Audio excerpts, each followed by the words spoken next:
दरम्यान हॉटेल, खानावळ आणि टी स्टॉल या ठिकाणी लागणारा एलपीजी गॅस तुटवडा आता प्रत्यक्ष जाणवू लागलाय। या परिस्थितीत हॉटेल नेमकं कसं चालवायचं आणि कर्मचाऱ्यांचा पगार कसा द्यायचा असा प्रश्न हॉटेल व्यावसायिकांना सतावतोय।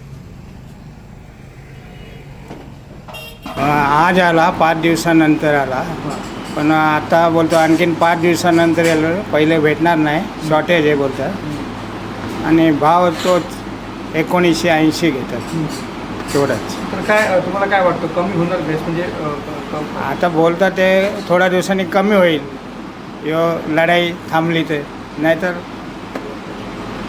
थांबले जाईल। तर गॅस पुरवठा ठप्प झाल्यानं देशभरात एस्मा कायदा लागू करण्यात आलाय। औद्योगिक क्षेत्रासाठी कोटा पद्धत लागू करण्यात आली आहे। केंद्र सरकारनं 9 मार्चला नैसर्गिक वायू आदेश एस्मा लागू केला। याद्वारे देशातील गॅस वितरणावर नियंत्रण आणलं जाईल।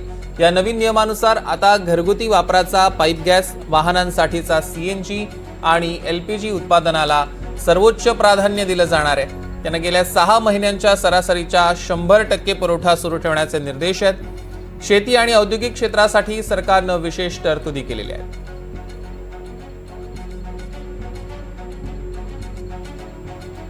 आपण बघतोय की देशभरात आता एस्मा कायदा लागू झालेला आहे। केंद्र सरकारची ही नवी नियमावली